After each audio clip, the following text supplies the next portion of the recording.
Aqui estamos dando sequência à leitura da edição original da Gênese, os milagres e as predições segundo o Espiritismo.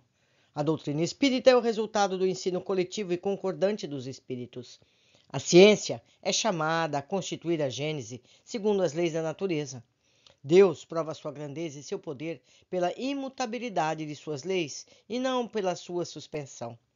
Para Deus, o passado e o futuro são o presente, nos diz Allan Kardec. Período terciário. Com o período terciário começa para a Terra uma nova ordem de coisas. O estado da sua superfície muda completamente sua aparência. As condições de vitalidade estão profundamente modificadas e se aproximam do estado atual. Os primeiros tempos desse período são assinalados por uma parada na produção vegetal e animal. Tudo leva aos traços de uma destruição gradativa, quase geral. Os seres vivos e novas espécies aparecem depois, cuja organização mais perfeita se adapta à natureza do ambiente onde se destinam a viver. Durante os períodos precedentes, a crosta sólida do globo, em razão da sua pouca espessura, apresentava, como se tem dito, uma fraca resistência à ação do fogo interior. Esse invólucro facilmente desfeito permitia às matérias em fusão que se espalhassem livremente sobre a superfície do solo. Não aconteceu o mesmo quando ela atingiu certa espessura. As matérias em brasa, comprimidas de todas as partes, como a água em ebulição em um vaso fechado, acabavam por realizar como que explosões de massa granítica violentamente rompida sobre uma porção de pontos. Foi sulcada de fendas como um vasto estriado sobre o percurso dessas fendas. A crosta sólida, soerguida e aprumada, formou-se picos, que são as cadeias de montanhas e suas ramificações. Certas partes do invólucro não rompidas foram simplesmente alteradas, tanto quanto em torno dos pontos, e produziram imersões e escavações. A superfície do solo tornou-se então muito desigual. As águas, que até esse momento a cobriam de maneira quase uniforme sobre a maior parte de sua extensão, foram repelidas para as partes mais baixas, deixando a seco vastos continentes ou sequências de montanhas isoladas que formavam ilhas. Tal é o grande fenômeno que aconteceu no período terciário e que transformou o aspecto do globo. Não foi produzido nem instantânea nem simultaneamente sobre todos os pontos, mas sucessivamente e a épocas mais ou menos distantes.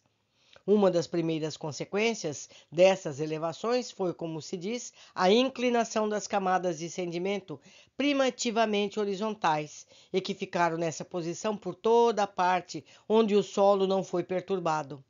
É, pois, sobre os flancos e nas encostas das montanhas que essas inclinações ficaram mais pronunciadas.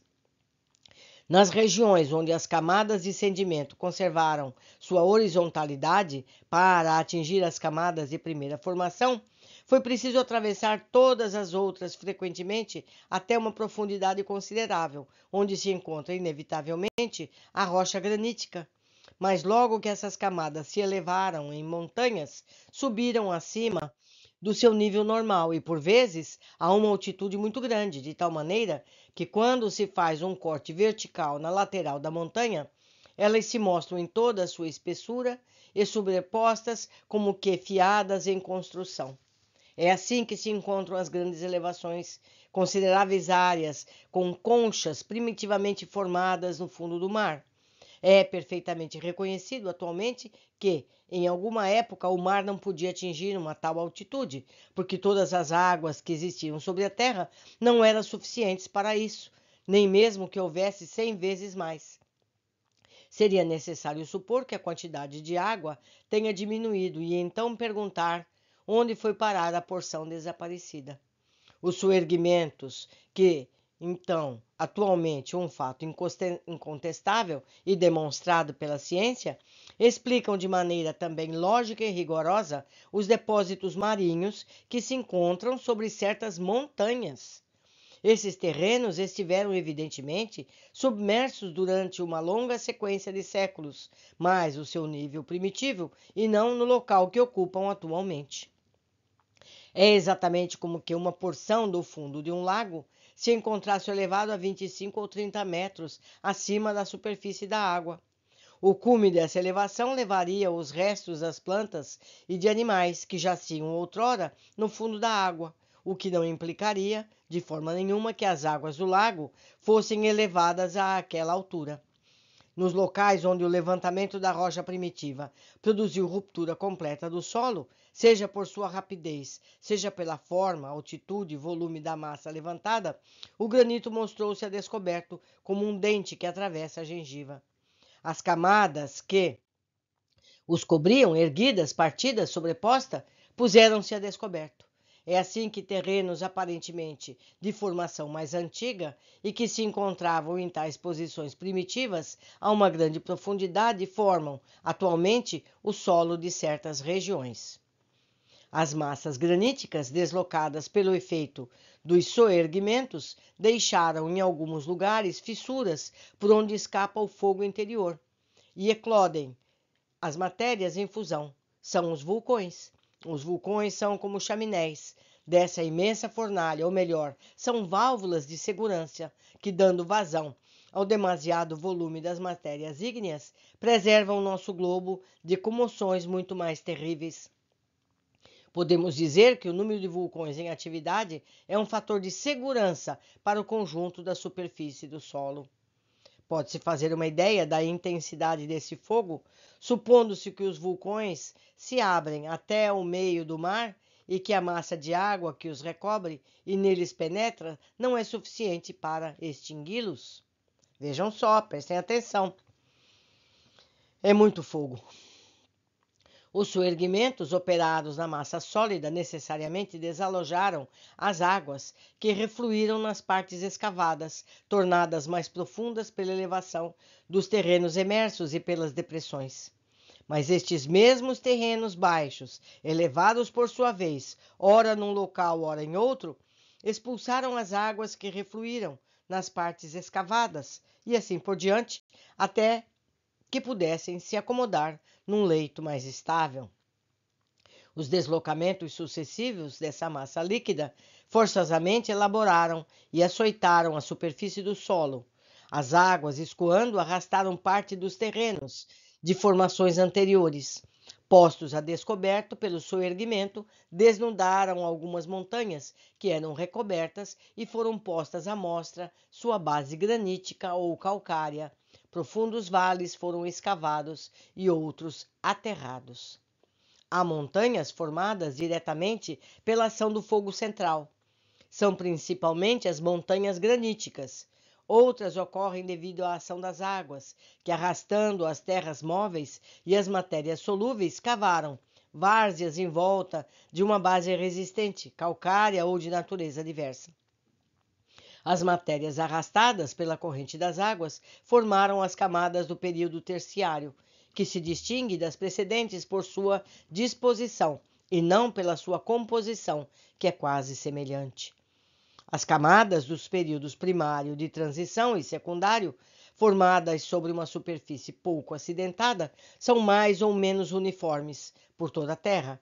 As do período terciário, ao contrário, formadas sobre uma base bastante distinta e pelo arrebatamento das águas, apresentam um caráter mais local.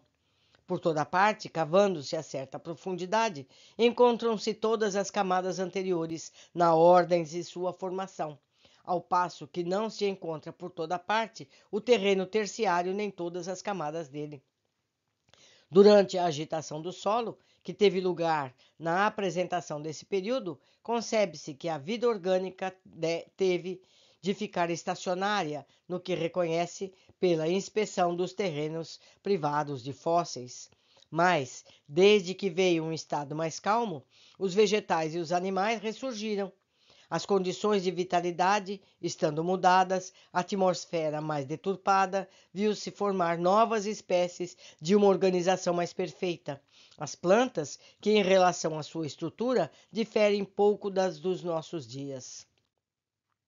Durante os 2 períodos precedentes, os terrenos não cobertos pelas águas ofereciam pouca extensão. Eram mais pantanosos, frequentemente submersos. Esse é o motivo pelo qual não haviam animais aquáticos ou anfíbios. O período terciário, no qual se formaram vastos continentes, é caracterizado pela aparição dos animais terrestres. Do mesmo modo que o período de transição viu nascer uma vegetação colossal e o período secundário, répteis monstruosos. Este viu se produzirem mamíferos gigantescos, tais como o elefante, o rinoceronte, hipopótamo, paleotério, megatério, dinatério, o mastodonte, o mamute e outros. Viu nascer igualmente os pássaros, assim como a maior parte das espécies que vivem ainda em nossos dias. Algumas espécies dessa época sobreviveram aos cataclismos posteriores.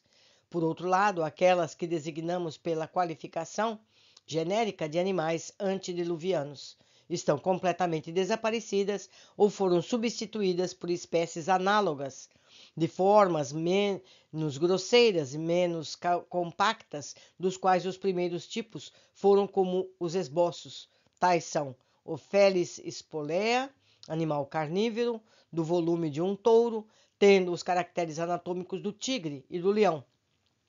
Os cervos megaceron, variedade do cervo, do qual as galhadas de 3 a 4 metros de comprimento tinham espaço de 3 a 4 metros entre as suas extremidades. Que gigantesco, meus amigos! Tem-se por longo tempo acreditado que o macaco e as diversas variedades de quadrumanos, animais que se aproximavam ao máximo do homem pela conformação, não existiam ainda. Mas descobertas recentes parecem não deixar dúvidas sobre a presença desses animais, pelo menos ao fim do período. Período diluviano. Esse período está marcado por um dos maiores cataclismos que perturbaram o globo, mudando ainda o aspecto da superfície, destruindo sem retorno uma multidão de espécies vivas, das quais não se encontram senão vestígios. Por toda parte deixou seus traços que atestaram sua generalidade. As águas violentamente lançadas do seu leito invadiram os continentes, arrastando com elas as terras e as rochas, desnudando as montanhas, devastando as florestas seculares. Os novos depósitos que elas formaram são designados em geologia como terrenos diluvianos. Um dos traços mais significativos desse grande desastre são as rochas, chamadas de blocos erráticos. Chamam-se assim rochas de granito que se encontram isoladas nas planícies, repousando sobre terrenos terciários e no meio de terrenos diluvianos, por vezes várias centenas de léguas das montanhas, das quais foram arrancadas. É evidente que elas não foram transportadas para tão grandes distâncias, senão pela violência das correntes. Temos aqui uma nota. É um desses blocos, provindo sem dúvida pela sua composição das montanhas da Noruega, que serve de pedestal à estátua de Pedro o Grande em São Petersburgo. Essa é uma nota de Allan Kardec. Interessante, vou até eu pesquisar isso a respeito mais tarde. Um fato não menos característico e do qual não se explica ainda a causa é o que está nos terrenos diluvianos, onde se encontram os primeiros aerólitos. Aqui temos uma nota de rodapé. Aerólitos, pedras que caem da atmosfera. Meteoritos, meteoros. Continuando. Um fato não mesmo característico, eu vou repetir a linha, é do qual não se explica ainda a causa, é o que está nos terrenos diluvianos, onde se encontram os primeiros aerólitos, uma vez que somente nessa época eles começaram a cair. A causa que os produziu não existia anteriormente. Eu quero fazer um parêntese aqui, meus amigos. Esse período dito diluviano, não existia ser humano na Terra ainda, certo? Esse período diluviano é muito milhões e milhões de anos antes dos seres humanos. Continuando. Foi ainda por essa época que os polos começaram a se cobrir de gelos e que se formaram as geleiras das montanhas, o que indica uma notável mudança na temperatura do globo. Essa mudança deve ter sido súbita, porque, se ela operasse gradualmente, os animais, tais como os elefantes, que não viveria em nossos dias, senão em climas quentes, e que se encontram em tão grande número no vasto estado fossilizado das terras polares, teriam tempo para se retirar pouco a pouco para as regiões temperadas. Tudo prova, ao contrário, que eles foram surpreendidos bruscamente por um grande fio envolvido pelos gelos. Faço eu aqui um novo parênteses. Existem documentários que mostram esses animais sendo tirados do gelo, ainda com grama na boca, ainda com relva na boca.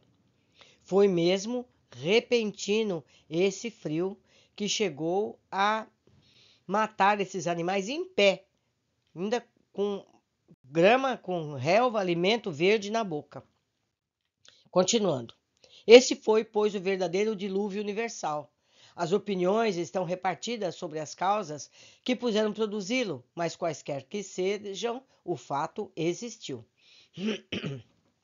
A suposição mais generalizada é que se deu uma brusca mudança na posição do eixo da Terra. Em consequência, dos polos foram deslocados, resultando uma projeção geral das águas sobre a superfície. Se essa mudança ocorresse com lentidão, as águas teriam se deslocado gradualmente, sem abalo, mas tudo indica que houve uma comoção violenta e súbita. Pela ignorância de qual seja a verdadeira causa, só se pôde emitir hipóteses. O deslocamento súbito pode também ter sido ocasionado pelo soerguimento de certas partes da crosta sólida e a formação de novas montanhas no fundo dos mares, como aconteceu no começo do período terciário. Mas além do fato desse cataclismo não ter ocorrido de forma geral, isso não explicaria a mudança súbita da temperatura dos polos. Na tormenta causada pela convulsão das águas, muitos animais pereceram.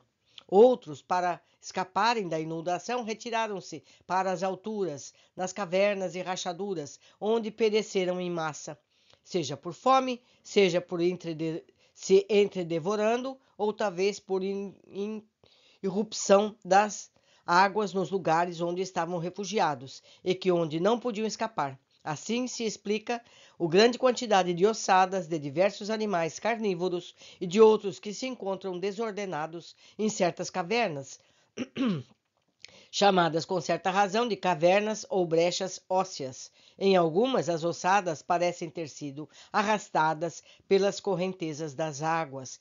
Temos aqui uma nota de rodapé. Um grande número de cavernas semelhantes é conhecido, algumas de enorme extensão. No México existem muitas ligadas. A de Aldersberg, em Carnioli, na Áustria, não é inferior a 3 léguas. Um dos mais notáveis é o Geirlhof. Me perdoem aqui eu não entender alemão. Eles são numerosos também na França, Inglaterra, Alemanha, Sicília e em outras regiões da Europa. Essa é uma nota de Allan Kardec. Período pós-diluviano ou atual, nascimento do homem. Só agora vai aparecer ser humano na Terra. O equilíbrio, uma vez restabelecido na superfície do globo, possibilitou que a vida animal e vegetal prontamente tomasse seu curso. O solo consolidado ficou numa situação mais estável, o ar mais depurado convinha aos organismos mais delicados. O sol, que brilhava com todo o seu esplendor, por meio de uma atmosfera límpida, derramava com sua luz um calor menos sufocante, mais vivificante do que o da fornalha anterior. A terra se povoava de animais menos selvagens, mais sociáveis. Os vegetais mais suculentos ofereciam uma alimentação menos grosseira. Tudo, enfim, estava preparado sobre a terra para o novo hóspede que deveria habitá-la. Foi então que apareceu o ser humano, o homem, o último ser da criação, aquele cuja inteligência deveria, a partir de então, colaborar para o progresso geral à medida que realizava o seu próprio progresso. O homem, o ser humano, não teria existido realmente sobre a Terra senão depois do período diluviano, ou teria aparecido antes dessa época. Essa questão é muito controversa atualmente, mas a resposta, qualquer que seja, terá importância secundária, já que não mudaria nada em relação aos fatos acontecidos. Lembro sempre que esse texto foi escrito no século XIX, com as descobertas científicas do século XIX. O que fazia pensar que a aparição dos seres humanos foi posterior ao dilúvio foi que não encontraram nenhum traço autêntico da sua existência durante o período anterior. As ossadas descobertas em diversos lugares em que tem feito crer na existência de uma pretensa raça de gigantes antediluvianos foram reconhecidas como sendo os elefantes. Sobre o que não há dúvida é que o ser humano não existiu nem no período primário, nem no de transição, e muito menos no secundário.